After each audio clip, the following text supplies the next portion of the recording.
हाय CSJM law students, कैसे हैं आप सभी लोग। मैं हूं आपका होस्ट रमन प्रजापति एंड आप सभी लोगों का वेलकम करता हूं अपने यूट्यूब चैनल लॉ डेब्यू पे। गाइस, आज की इस वीडियो में मैं आपके साथ शेयर करने वाला हूं CSJM BLLB 7 semester taxation law के मोस्ट इंपॉर्टेंट टॉपिक। ये जो टॉपिक्स मैंने आपके लिए डिवाइड कर रखे हैं, आपका जो सिलेबस है उसमें यूनिट्स को मैंने डिवाइड करके PYQ का एनालिसिस करके एंड जो भी मेरा एक्सपीरियंस रहा है उसके बेस पे मैं ये वीडियो आपको प्रोवाइड कराने जा रहा हूं। एंड ट्रस्ट मी गाइस, इस वीडियो को देखने के बाद में आपको कोई डाउट नहीं रह जाएगा कि आपको क्या पढ़ना है क्या नहीं पढ़ना है। बिकॉज मैं हमेशा कहता हूं कि हमें ये चीज जरूर पता होनी चाहिए। हम सभी को बताते हैं कि ये पढ़ लो, बट क्या नहीं पढ़ना ये ज्यादा जरूरी है। तो वो सारी चीजें हम लोग इस वीडियो में डिस्कस करने वाला है and I am damn 100% sure कि इस वीडियो को देखने के बाद आपके कोई डाउट नहीं रह जाएंगे। एंड सबसे पहले आप सभी लोगों को हैप्पी न्यू 2026, नया साल आप सभी लोगों को मुबारक हो गाइस। एंड यही उम्मीद है कि आप लोग अपने करियर को लेकर बहुत ज्यादा सीरियस हो, आप सभी लोगों को करियर में सफलता मिले। यही मेरी विश है। इस विश के साथ चलिए हम स्टार्ट करते हैं आज की अपनी वीडियो को, इंपॉर्टेंट टॉपिक्स को। एंड वो सारे इंपॉर्टेंट टॉपिक जो आपके एग्जामिनेशन के लिए इंपॉर्टेंट होने वाले हैं। अगर मैं बात करूं सबसे पहले अपने मोस्ट इंपॉर्टेंट टॉपिक की तरफ से, तो सबसे पहला जो हमारा मोस्ट इंपॉर्टेंट टॉपिक है वो है लॉन्ग क्वेश्चन। ठीक, अब लॉन्ग क्वेश्चन हमारे देखो टोटल 60 मार्क्स के आ जाते हैं, तो उन पे हमारी नजर सबसे पहले रहने वाली। तो उनको हम कैसे टारगेट कर सकते हैं? उनका सबसे पहले टारगेट करने का तरीका क्या है कि हमको क्या करना है, जो आपका टैक्सेशन लॉ, टैक्स लॉ, इसका हिस्टोरिकल बैकग्राउंड और इवोल्यूशन, ये जो दो चीजें हैं, हिस्टोरिकल बैकग्राउंड और इवोल्यूशन, इन दोनों को हमें साथ में कंप्लीट करना होगा। अब ये साथ में क्यों करना है? देखो कहीं ना कहीं देखो टैक्स सिस्टम हमारे यहाँ इंडिया में ब्रिटिश के टाइम के बाद सारे लॉज वगैरह आए थे। ये हम लोग समझते हैं ब्रिटिश के टाइम पे भी बहुत सारे लॉज आए थे, बट हमारा जो भारत का जो इतिहास रहा है वो यानी बहुत पुराना रहा है। तो हर एक पीरियड में, वो एंशिएंट पीरियड हो, हिंदू पीरियड हो, मुस्लिम पीरियड हो, हर एक पीरियड में कुछ ना कुछ टैक्स सिस्टम हमारा चलता था। वो आपका वाटर सिस्टम है, बहुत सारे सिस्टम चलते थे। तो वो क्या सिस्टम है आपका हिस्टोरिकल बैकग्राउंड में, वो आपको हिस्टोरिकल बैकग्राउंड में लिखना है। ठीक, इसके बाद आपका इवोल्यूशन की बात आती है। अब हिस्टोरिकल बैकग्राउंड का इवोल्यूशन से क्या मतलब है? देखो टैक्सेशन लॉ का एक आपने बैकग्राउंड लिख दिया, इतिहास क्या था, लेकिन अब उस इतिहास के बाद कैसे कैसे डेवलपमेंट आए, क्या क्या चेंजेस आए, कैसे कैसे इवोल्यूशन आए, कौन कौन से एक्ट पास हुए,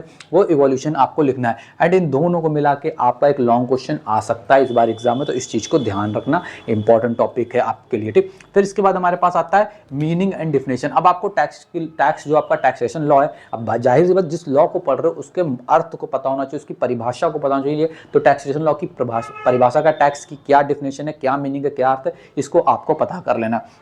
फिर इसके बाद एक बहुत इंपॉर्टेंट चीज़ आपकी आ जाती है, ये तीन चीज़ें, नेचर, ऑब्जेक्टिव, कैरेक्टरिस्टिक्स। ये तीन चीज़ें आप साथ में करना, उद्देश्य, विशेषताएं और प्रकृति, ये तीन चीज़ें आपको साथ में करनी है। साथ में करनी कैसे? देखो टाइम कम है, अगर टाइम तुम लोग वीडियो बाद में देख रहे हो, एक साल बाद देख रहे हो, तो इसको डिटेल में करना, लेकिन टाइम कम है तो क्या करेंगे भाई, ऑब्जेक्टिव को 1 पेज में कर लेंगे, 1 से 1.5 पेज में। ठीक, कैरेक्टरिस्टिक को भी 1 से 1.5 पेज में कर लेंगे, नेचर को 1 पेज में कर लेंगे।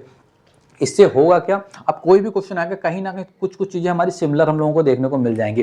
एंड ऐसी चीजें होंगी कि हम एक दूसरे में इसको कवर अप कर सकते हैं। तो इसको इस तरह से करना होगा। आप समझ रहे हैं ना मैं क्या कह रहा हूँ? फिर इसके बाद हमारा आता है कॉन्स्टिट्यूशनल प्रोविजन, संवैधानिक प्रावधान। And it is a very very important topic. आपका लॉन्ग का क्वेश्चन यहाँ से बनता है। कॉन्स्टिट्यूशनल प्रोविजन का बहुत इंपॉर्टेंट टॉपिक है ये आपके एग्जाम के लिए, तो इसको आपको कवर करना ही करना है, कॉन्स्टिट्यूशनल प्रोविजन को। फिर इसके बाद आपका जाता है टाइप्स।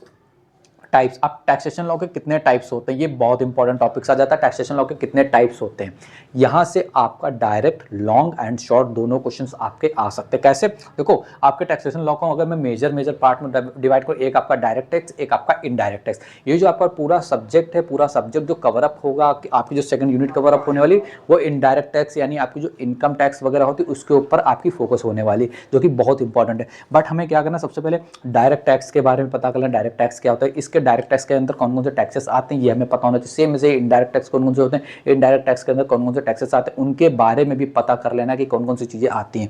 फिर इसके बाद हमें क्या करना है, फी और सेस कर लेना है। ठीक, फी क्या होती है, सेस क्या होती है, डायरेक्ट शॉर्ट में क्वेश्चन आपका आ सकता है। ठीक, अब इसके बाद आपका दो ये बहुत इंपॉर्टेंट टॉपिक आपके आते हैं, टैक्स इवेशन एंड टैक्स अवॉइडेशन, कर अपवचन चोरी या कर परिहार जिसको हम लोग कहते हैं। ठीक, डायरेक्ट को प्रत्यक्ष, इनडायरेक्ट को अप्रत्यक्ष, शुल्क, फी को शुल्क और सेस को उपकर कहते हैं। ठीक, तो हिंदी में भी मैं बता रहा हूँ। तो देखो ये सारी चीजें आपको कर लेनी। जितने टॉपिक्स अभी तक 12 तक बताया हूँ, इसमें से एक आपका हिस्टोरिकल बैकग्राउंड, इवोल्यूशन, एंड ये आपका कॉन्स्टिट्यूशनल प्रोविजन, ये टाइप्स, ये जितने मैं बता रहा हूँ ये बहुत इंपॉर्टेंट है, ये आपको करने टाइप्स। ये टाइप्स तो दो ही है, फिर इसके बाद फी उससे जो शॉर्ट के लिए ये टैक्स अवॉइडेशन और टैक्स इवेशन, ये आपके शॉर्ट एंड लॉन्ग दोनों में आते हैं। ठीक, तो इन चीज़ों को ध्यान रखना। अब इसके बाद जो हमारा पार्ट 2 आ रहा है ये बहुत इंपॉर्टेंट है, बिकॉज इसमें अब हमारे डिफरेंस बिटवीन वाले क्वेश्चन टैक्सेशन लॉ में हमारे 2 से 3 हमको देखने को मिल सकते हैं। अब किस तरह से डिफरेंस हमको देखने को मिलेंगे, देखो डिफरेंस आपके शॉर्ट एंड लॉन्ग दोनों में आ सकते हैं। तो सबसे पहले अगर मैं शॉर्ट एंड लॉन्ग में देखूँ तो सबसे इंपॉर्टेंट जो हमारा डिफरेंस होने वाला है एंड जो आता ही आता है मोस्टली दो में से एक तो आएगा। एक आपका डायरेक्ट इनडायरेक्ट टैक्स के बीच में डिफरेंस बिटवीन बताओ, जो मैंने आपको बताया था डायरेक्ट प्रत्यक्ष और प्रत्यक्ष कर आपको पहले पढ़ लेना है, फिर जैसे ही वो आप उसको पढ़ेंगे उन दोनों के बीच में आपको डिफरेंस कर लेना है। बहुत इंपॉर्टेंट है, बिल्कुल इसको मिस नहीं कर सकते, बहुत इंपॉर्टेंट है। ऐसे ही सेम आपको tax evasion and tax avoidance जो है इसके बीच में भी डिफरेंस आपको कर लेना है। आपको टैक्स इवेशन टैक्स अवॉइडेंस पढ़ना है पहले, फिर दोनों के बीच में डिफरेंस कर लेना है and it is a very इन दोनों में से कोई एक तो आपका आएगा ही आएगा। फिर ऐसा ही सेम आपका टैक्स एंड फी के बीच में, टैक्स एंड सेस के बीच में आपको डिफरेंस कर लेना है। ठीक, कर और शुल्क के बीच में, कर और उपकर के बीच में। ठीक, ऐसा ही आपको डिफरेंस कर लेना है। अब यहाँ तक हमारी जो पार्ट 1 एंड पार्ट 2 था, ये आपका यूनिट नंबर 1 का ही कहीं ना कहीं मेजोरिटी थी, जिसको मैंने 2 पार्ट में डिवाइड कर दिया था and it is a very important topic. यहाँ से आप मान के चलिए, आपके मान के चलिए मिनिमम आपके 35 मार्क्स आ सकते हैं, 35 to 40 मार्क्स यहाँ से आपके आ सकते हैं इस यूनिट से। 35 तो मिनिमम मान के चलिए इस यूनिट से आ सकते हैं।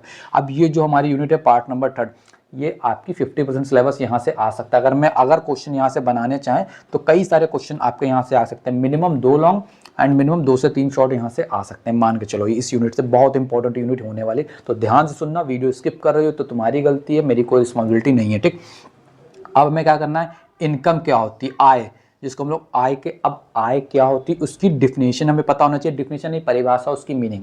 कोई भी लॉ पढ़ रहे हो, कुछ भी पढ़ो, सबसे पहले उसका इंट्रोडक्शन पढ़ना है। ठीक, फिर इसके बाद हमें इसके फीचर्स यानी साइलेंट फीचर्स यानी प्रमुख विशेषताएं क्या हैं। ठीक, ये जो इनकम है, इनकम टैक्स है, इसकी प्रमुख विशेषताएं क्या है, साइलेंट फीचर्स क्या है, ये हमें पता होने ही चाहिए। ठीक, इसके बिना कुछ काम नहीं चलेगा। अब यहाँ से कुछ हमारे इनकम के कुछ टाइप्स होते हैं। देखो इनकम किस टाइप की, एक आपके टोटल इनकम होती है जिसको हम लोग कुल आय कहते हैं, एक आपकी ग्रॉस टोटल इनकम होती है जिसको सकल कुल आय कहते हैं, एक आपकी डीम्ड इनकम होती है उपराधित आय, एक आपकी एग्रीकल्चर इनकम होती है कृषि आय, एक आपकी, ये 4 टाइप की जो आपकी इनकम है। अब इनसे देखो कई बार तो शॉर्ट में क्वेश्चन आ जाता है कि define total income, define gross total income, define deemed income, define agriculture income. हालांकि जो एग्रीकल्चर इनकम है इससे आपका लॉन्ग क्वेश्चन भी आ जाता है। ठीक, बाकी के जो 3 है ये आपके शॉर्ट के पर्पज से पढ़ने हैं, इनसे शॉर्ट क्वेश्चन आपके बन जाते हैं। ठीक, अब यहाँ से जो हमारा पॉइंट नंबर 6 है, यहाँ से आपके बहुत सारे पोर्शन के क्वेश्चन आपके बन सकते हैं, शॉर्ट लॉन्ग दोनों बन सकते हैं। बहुत इंपॉर्टेंट टॉपिक है ये। अगर इससे क्वेश्चन नहीं आ रहा तो इतना समझ आना, आपका टेक्सटाइल लॉ का पेपर बहुत टफ बनने वाला है अगर इस पूरे पोर्शन से आपका क्वेश्चन नहीं बनते हैं। इनफैक्ट यहाँ तक अगर क्वेश्चन नहीं बनते तो समझ लेना पेपर आपका बेकार हो सकता है, जो मैं बता रहा हूँ, क्योंकि मैं इसके ऊपर बहुत ज़्यादा डिपेंडेंट होने वाला हूँ। हेड्स ऑफ इनकम, आय के सोर्स क्या है, आय के स्रोत क्या है, एक तरीके से आप कह सकते हैं सोर्स ऑफ इनकम या हेड्स ऑफ इनकम कह सकते हैं। तो ये देखो हमारे टोटल 5 to 6 टाइप्स के होते हैं। एक आपका होता है इनकम फ्रॉम सैलरी, वेतन से आय, एक होता है इनकम फ्रॉम हाउस प्रॉपर्टी, गृह भवन संपत्ति से आय, थर्ड होता है इनकम फ्रॉम कैपिटल गेन, पूंजी अभिलाभ या पूंजी लाभ की आय, and income from profit and gain from business profession, other sources of income, अन्य स्रोतों यानी ये आपका अलग है, ये आपका अलग है, मैंने दोनों साथ ही पढ़ दिया। Income from profit and gain from business and profession, इसका वही है कि income from profit and gain, तो यानी ऊपर एक से है कि आपको इनकम किससे, जो आपका व्यापार होता है एंड जो आपका प्रोफेशन है उससे जो आपकी आय आती है उसके बारे में पूछ रहे हैं। फिर इसका अदर सोर्सेस ऑफ इनकम, अन्य स्रोतों से आय। अभी जो इनकम है यहाँ तक ये आपकी इतने सारे 1 2 3 4 5, ये आपके 5 हेड्स ऑफ इनकम है।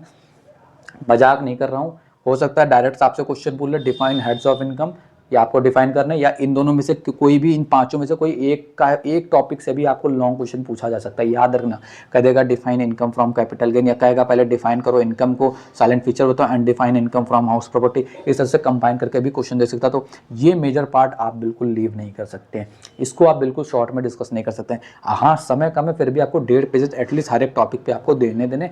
It is a very important topic. कोई भी इसमें से शॉर्ट में आ सकता है एंड कोई भी इसमें लॉन्ग में आ सकता है, ध्यान रखना इस चीज़ को मैं बता रहा हूँ। ठीक, अब यहाँ से हमारे जो टॉपिक शुरू हो रहे हैं ये मोस्टली शॉर्ट में आते हैं, बट कभी कभी इनसे लॉन्ग में क्वेश्चन आ जाता है। एक ये हमारा टैक्स प्लानिंग का है, ये आपका शॉर्ट में भी आ जाता है, बहुत रेयर चांस होता है कि लॉन्ग में आ जाए। हालांकि इसको प्रिपेयर कर लेना, लॉन्ग में अगर आएगा तो अकेले तो आएगा नहीं, किसी टॉपिक के साथ, सब टॉपिक के साथ ही आएगा। ठीक, अब इसके बाद हमारे जो टॉपिक्स आ रहे हैं इसके बारे में हम लोग देख लेते हैं। इसके बाद जो हमारा टॉपिक आ रहा है वो हमारा है डिडक्शन का एंड एग्जम्पशन का, जिसको हम लोग कहते हैं कटौती और छूट। अब जो आपका डिडक्शन एंड एग्जम्पशन का टॉपिक है, इससे आपका जो लॉन्ग क्वेश्चन मेजरली बन के आता है, डायरेक्ट नहीं आता है, किसी चीज़ के साथ बनाते हैं। कोई क्वेश्चन कह देगा कुछ डिफाइन करो, उसके साथ में डिडक्शन एंड एग्जम्पशन को बताओ। एंड मोस्ट इंपॉर्टेंट आपसे शॉर्ट में क्वेश्चन जाएगा, टैक्स डिडक्शन क्या होता है, टैक्स एग्जम्पशन क्या होता है, कर कटौती क्या होती है, कर छूट क्या होता है। तो ये क्वेश्चन तो आपका आना ही आना है, 95% में श्योर हूं इन दोनों से कोई ना कोई क्वेश्चन आपका आएगा। ये बहुत इंपॉर्टेंट टॉपिक है। जो लोग टैक्सेशन लॉ की टैक्स की प्रैक्टिस कर रहे हैं उनको जरूर पता होगा कि कितने इंपॉर्टेंट क्लॉज है दोनों, डिडक्शन और एग्जाम्पशन, ये बहुत इंपॉर्टेंट चीज़ है। सेम ऐसे टैक्स प्लानिंग, ये 3 चीज़ें बहुत इंपॉर्टेंट है, ये प्रैक्टिकल पॉइंट ऑफ व्यू से इंपॉर्टेंट है, तभी इससे क्वेश्चन हर बार आते हैं, तो ये आपको करना ही करना। अब इसके बाद जो मैं आपको टॉपिक्स बताने जा रहा हूँ, यहाँ से आपके मेजॉरिटी ऑफ द क्वेश्चन आपके लॉन्ग क्वेश्चन ही आते हैं, काफ़ी कम ऐसा होता है कि आपके शॉर्ट 1-2 यहाँ से आ जाए। तो देखो, इनकम टैक्स अथॉरिटी के बारे में बता रहा हूँ। इनकम टैक्स अथॉरिटी से आपका लॉन्ग क्वेश्चन आता है, आपका ऑप्शन में दिया जाता है। उसमें इनकम टैक्स अथॉरिटी क्या होती है, आपकी आयकर अधिकारी क्या होते हैं, इनके बारे में आपको बताना चाहिए। उनकी पावर, उनकी शक्तियाँ क्या होते हैं, उनके फंक्शन, उनके कार्य क्या होता है, एंड इनकी नियुक्ति यानी अपॉइंटमेंट कैसे किया जाता है। 3 पॉइंट आपको कवर अप करने हैं। हालांकि इसमें कई सारे टॉपिक पॉइंट हैं इसके अंदर, बट आपको मिनिमम में 3 पॉइंट्स आपको कवर अप करने हैं। 1 पेज आप कर लेना, आपका इजिली आपका एक लॉन्ग आंसर प्रिपेयर हो जाएगा। ठीक, अब इसके बाद में जो टॉपिक आ रहा है, यहाँ से कुछ शॉर्ट एंड कुछ लॉन्ग आते हैं। देखो, ये जो वेल्थ टैक्स होता है, अभी तक मैं इसके ऊपर फोकस नहीं करता था, मैं इसको इजीली अवॉइड कर देता था, बट अब इससे क्वेश्चन आ सकते हैं। तो क्योंकि ऐसा माहौल चल रहा है, ऐसा समय चला, तो इससे क्वेश्चन आपको लॉन्ग एंड शॉर्ट दोनों देखने को मिल सकते हैं। शॉर्ट आपसे क्या कहेगा, वेल्थ टैक्स को डिफाइन कर दूं, या वेल्थ टैक्स ऑफिसर क्या होता है ये आपको डिफाइन कर दो। शॉर्ट में डायरेक्ट ये पूछ लेगा। लॉन्ग में कैसे पूछेगा कि वेल्थ टैक्स को बताओ क्या होता है। वेल्थ टैक्स ऑफिसर जो आपके होते हैं, धनकर या धनकर अधिकारी जो होते हैं, इनके बारे में बताओ, इनकी पावर, शक्तियाँ बताओ, इनके फंक्शन, कार्य बताओ, एंड इनका अपील इनके अगेंस्ट कैसे करी जा सकती है, इनमें ये बताओ। तो ये सारी चीज़ें, एंड इनका अपॉइंटमेंट भी सेम, आपको नियुक्ति कैसे की जाती है, ये भी आपसे पूछा जा सकता है। 9, इसके बाद एक बहुत छोटा टॉपिक आता है, अगर इसको करना चाहो तो कर लेना, वरना अवॉइड भी कर सकते हो, क्योंकि बहुत सारा पढ़ लिया, अगर समय हो तो कर लेना। Good and service tax, GST के बारे में आपको पढ़ लेना, बहुत इजी टॉपिक है, ज़्यादा लेंथी नहीं, 2 से 3 पेज लगेंगे, पढ़ लेना यार। 6 नंबर से 15 नंबर के बनने तो क्या है, जीएसटी का इंट्रोडक्शन देख लेना, उसका नेचर देख लेना, एंड जीएसटी का अगर कुछ सबसे इंपॉर्टेंट, अगर लॉन्ग में अगर कुछ बन सकता है जीएसटी का, तो उसके कॉन्स्टिट्यूशनल प्रोविजंस होते हैं जो उसके लॉन्ग में बन सकते हैं। बहुत इंपॉर्टेंट टॉपिक है constitutional provision of GST, good and service tax, जो आपका हिंदी में संविधान के प्रावधान बताओ उस जीएसटी से संबंधित, ये आपका एक लॉन्ग आ सकता है। अदरवाइज इसके शॉर्ट क्वेश्चन ही आते हैं। सो ये रही आज की पूरी कहानी आप लोगों के लिए। आप सभी को ये वीडियो कैसी लगी आप लोग कमेंट बॉक्स में जरूर बताना। नेक्स्ट वीडियो दोस्तों अगर आपको किसी भी सेमेस्टर की चाहिए तो आपको कमेंट करके बताना होगा दोस्तों, एंड आपको ये जरूर बताना होगा कि आपको वीडियो तब कैसी लगी, तभी मैं नेक्स्ट वीडियो आपके लिए लेके आऊँगा। एंड साथ ही साथ आप इस वीडियो को शेयर करेंगे अपने फ्रेंड्स के साथ, ताकि उनकी भी हेल्प हो सके। तभी दोस्तों पढ़ाने में मजा आता है। देखो, जब ज़्यादा स्टूडेंट साथ में होते तब मेरा भी अंदर एक मोटिवेशन होती है कि हाँ तुम लोगों को नीड है, तुम लोगों के लिए बनाना चाहिए वीडियो, तभी थोड़ा अच्छा लगता है। तो दोस्तों थोड़ा ज़्यादा से ज़्यादा इसको सपोर्ट करो, एंड देन आपके जो भी एग्जाम है, जो भी पेपर है, वो सब डील करेंगे। आपका बीएनएस का है, मुझे मालूम है बीएनएस को लेकर बहुत ज़्यादा टेंशन है आप लोगों को, क्योंकि कहीं कोई कुछ बता नहीं रहा क्या पढ़ना क्या नहीं पढ़ना। साथ ही साथ आपको सीपीसी की टेंशन है, ट्रस्ट इक्विटी से रिलेटेड आपको टेंशन होगी। इंग्लिश मीडियम वालों को professional ethics and trust and, mostly trust and equity वाले में तो बहुत ज़्यादा प्रॉब्लम होगी, क्योंकि उनको नोट्स ही कहीं नहीं मिल रहे हैं। ये प्रॉब्लम उनको हो रही होगी, मैं समझ रहा हूँ। तो आप लोगों को जो भी इशू है, कमेंट बॉक्स आपके लिए ओपन है, कमेंट बॉक्स में जरूर बताना। एंड अगर कई बार कमेंट बॉक्स में तो नहीं बता पाता हूँ तो इंस्टाग्राम ID ले लो यार, @lawdebut, जाके मैसेज करो, वहाँ पे मैं या मेरी टीम देखेगी, एंड आपके जो भी डाउट्स होंगे उनको सॉर्ट आउट करेंगे। टेलीग्राम चैनल ज्वाइन कर लेना, लिंक आपको सारी डिस्क्रिप्शन में मिल जाएंगे। आज की वीडियो में बस इतना ही। Thank you so much, and again आप सभी लोगों को हैप्पी न्यू ईयर 2026।